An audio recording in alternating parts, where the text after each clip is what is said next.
This is a film study look at how Mike Macdonald and defensive coordinator Aden Durde try to use space and time to their advantage when they're disguising coverages or defensive looks that in the end appear quite simple. If you were to pause the film at a certain point in time, you would say that's just a cover three or that's just a cover two.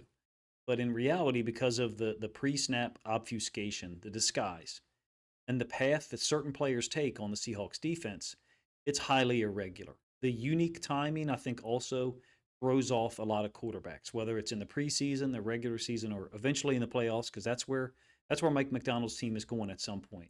Hopefully it's 2025, but maybe 2026. They put quarterbacks into a blender. When he was with the Ravens, Mike McDonald, I used to say it was the Mike McDonald blender, meaning you stop the run, slow it down enough, he gets you in enough third and sixes over time, over the course of a game, your quarterback suffers a fate on each individual snap enough times repeatedly such that by the fourth quarter they're a totally different player than they were in the first or even in previous weeks. I want to cover one of the ways that Seattle does this. It's kind of classic old school stuff, to be honest with you. It is mixed with a new school flavor out of a nickel 4-2-5. I've covered two of these plays in a previous video on Nick and Manwari. That video, unfortunately, has been chopped up by the YouTube's content ID system, and as a result, there is a little bit of a disclaimer that I'm going to read out at the beginning of pretty much every video at this point. I'm going to cover the defensive structures and post-snap movement that Macdonald and Durde's defenses use in Seattle in the preseason, and I believe this falls under fair use. I'm trying to provide an in-depth and educational breakdown of the schemes and techniques that they use and how effective they were, especially in their first preseason game against the Raiders. In my opinion, the commentary and the on-screen annotations that I provide are transformative. It's certainly not the broadcast film, and it takes the all-22 raw footage and creates a unique experience for you, the viewer. That's my intention, rather than just replay an entire game or large portions of it. I've chosen minimal all-22 clips here. I'm using 37 seconds of film for an entire 1 hour long all-22 film broadcast. So my opinion, this is transformative and meets the four doctrines for fair use, which is purpose, nature, amount, and the market effect factors of it. I don't believe that my using this footage and producing it on YouTube impacts the NFL's ability to make money from it at all.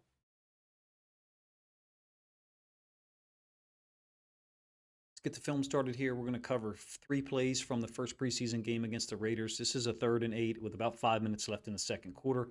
It's Nehemiah Pritchett's interception on a coverage that I call 2 deep, 4 under, but it's unique and cool the way that Durde and McDonald get the Seahawks to accomplish this. So the 2 players lined up there, the orange arrow and the yellow one, looks like they're going to bring a 5-man pressure with 2 of them coming from the field. So basically, these 3 defensive linemen, that guy's kind of spot shadow there, I think 94, or he's underneath of the arrow, I should say, 94. It looks like they're going to add on and create a 5-man rush from the field.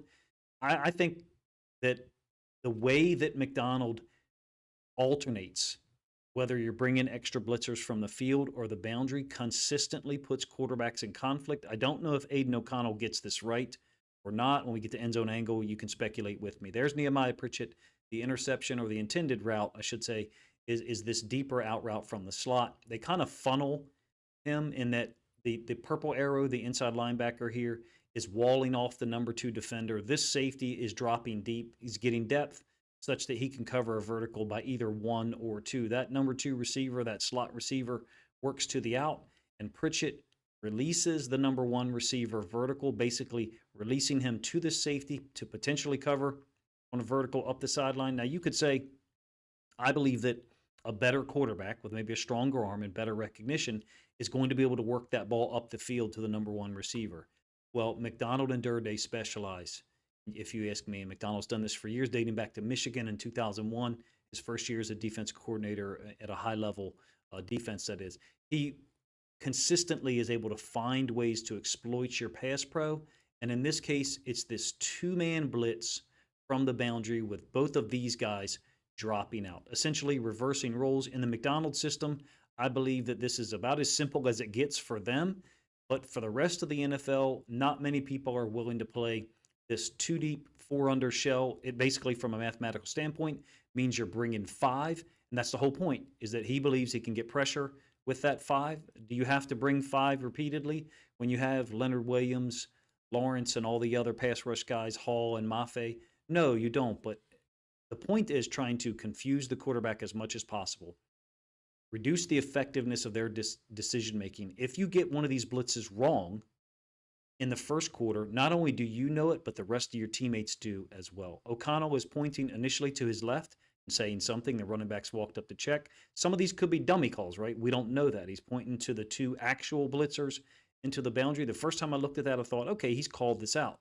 Well, and even if he did call this out, by the way, he pointed once again to the left side, talking to the running back. If he did get this right, they still were unable to block it correctly. So the contained rusher is 94, our left side of the screen, the right-hand side of the Seahawks defense. There's the blitz coming from the boundary, the defensive tackle kind of stemming into the A-gap. That's the orange arrow or orange line.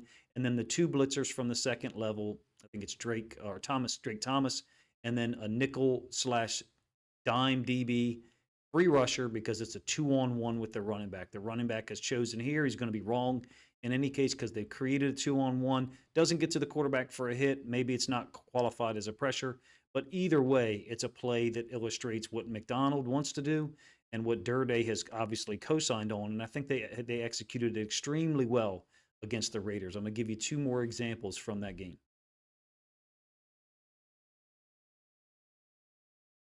When I was fortunate enough to cover Macdonald's defense for two consecutive seasons with the Ravens, 2022 and 2023, I'll be honest with you, it took me till probably week 6 or 7 to be able to fall in line or understand some of the ways that he makes the most basic fundamental things look highly irregular and different for the quarterback, but for his players, they're essentially just playing a cover 3, or the previous coverage snap that I showed you is a somewhat different defense, 2 deep, 4 under. It's essentially a fire zone concept.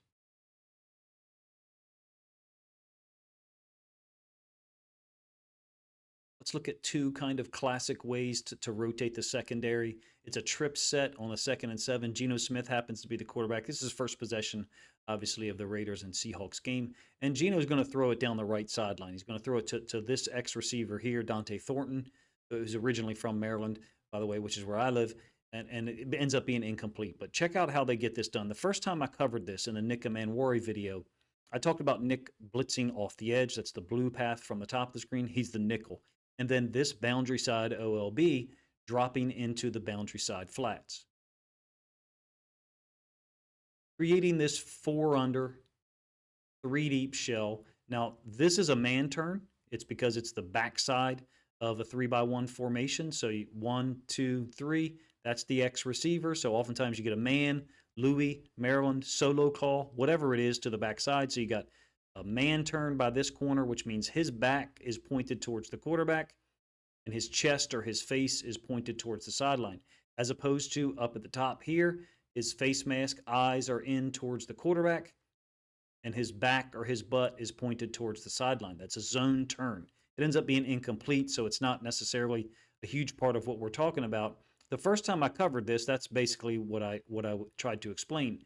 There's a little bit more to it than that. Not only do you have the blitz here and the dropper out, but you've got essentially a sky rotation from the secondary. So the 1 high safety look is becoming a 1 high safety look, except it's hidden or obscured in the manner in which it's getting accomplished. These 2 safeties are exchanging roles, basically. That's a curl flat defender to the boundary, but post snap,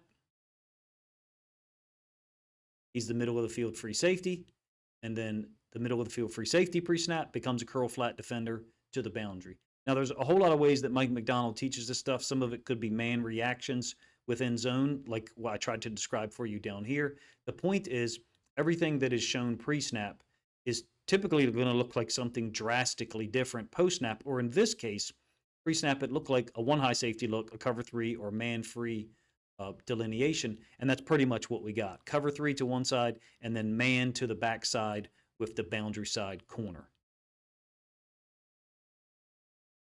One more iteration of it. This is when Geno's out of the game, by the way. 1st and 10, and it's 11 personnel trips. And I covered this one in the Nick Manwari video as well. But again, there's a hidden element to it. And it's old school, straight out of old school 3-4 stuff that was based on running back flow, sky call, or sometimes a cloud call. In this case, it's the safeties. There's the blitz that we covered in the Nick Manwari video. He's off the edge. This is going to be his tackle for loss against Ashton Jeanty on a run play into the boundary. But another thing that's happening here at the same time is these two safeties, that's the boundary side safety, that's the middle of the field free safety, once again, they're exchanging roles. So except it's occurring on different sides of the field. Pre-snap, that looks like curl flat defender to the boundary, and pre-snap, middle of the field free safety, that's quite obvious. Once those guys roll left, sky left, whatever they call it, it becomes a potential curl flat player to the field of the guy who initially lined up at middle of the field free safety, and the middle of the field free safety who just lined up as a potential curl flat defender to the boundary. It's very simple for the defense, if you ask me.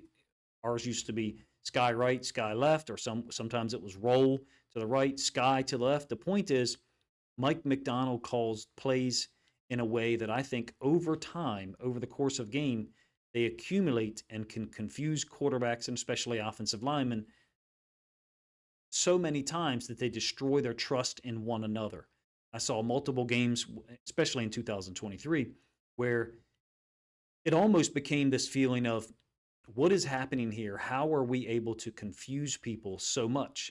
And if you recall, that was during the time period when Michigan's team in college, which Mike Macdonald had left the year before, was involved in the scandal of knowing other teams' signs. There was a period of time in the midseason 2023, in the back of my brain, I thought, how is it possible that we're so good at certain points in the third quarter and early fourth quarter, such that other teams at times take out their starting quarterback or start running the ball when they shouldn't be if they're down by multiple scores?